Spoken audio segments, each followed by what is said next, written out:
Halo teman-teman, kami dari kelompok 7 yang beranggotakan Amar, Devi, Lintang, Nurina, dan Suci akan membahas mengenai manajemen ternak potong dan kerja hewan domba.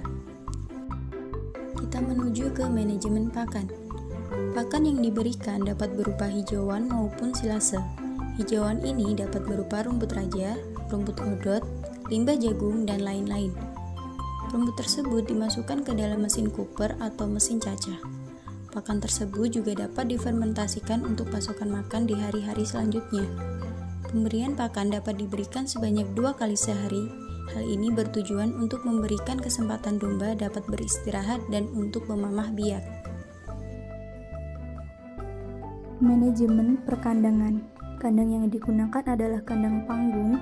Kandang panggung relatif lebih bersih karena kotoran, urin, dan sampahnya langsung jatuh ke bawah kolong sehingga lantai kandang selalu dalam keadaan kering.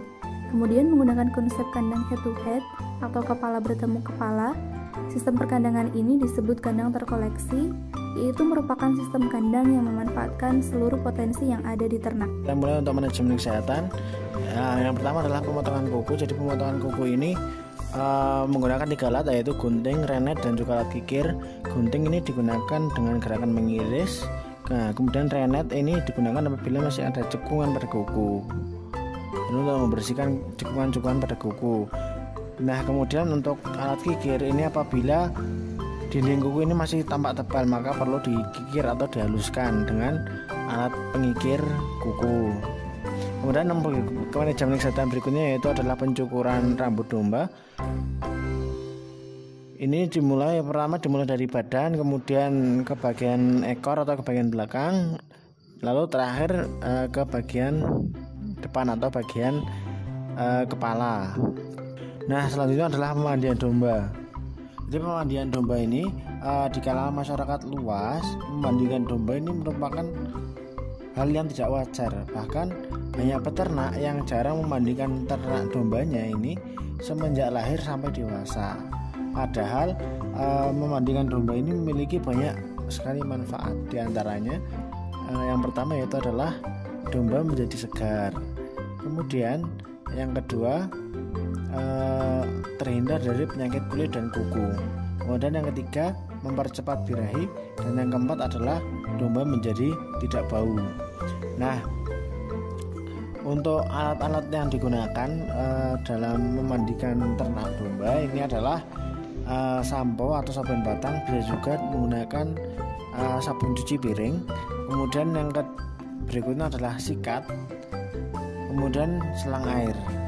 Nah, untuk memandikan domba ini bisa dilakukan sebulan sekali atau 2 minggu sekali.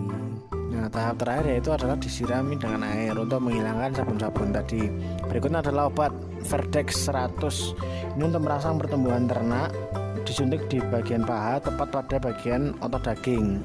Kemudian yang berikutnya adalah pemberian obat cacing. Pemberian obat cacing ini dilakukan 3 bulan sekali dan melalui oral atau melalui mulut. Nah, kemudian obat berikutnya yaitu ada Hormectin. Ini adalah obat untuk mengobati bengoran atau ORF yang mana disebabkan oleh parasit luar dan dalam. Nah, ini disuntikan di bagian bawah kulit.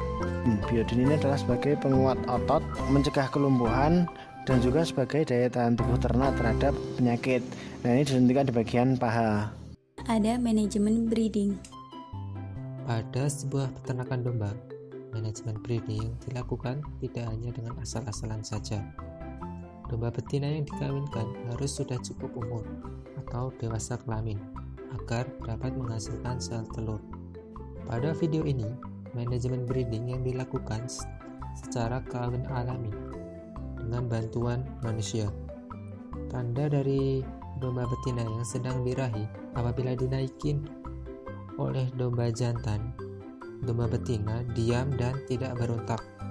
Itu juga sebaliknya, jika domba betina tidak sedang birahi, maka domba betina tidak mau dinaiki oleh domba jantan dan domba betina akan kabur.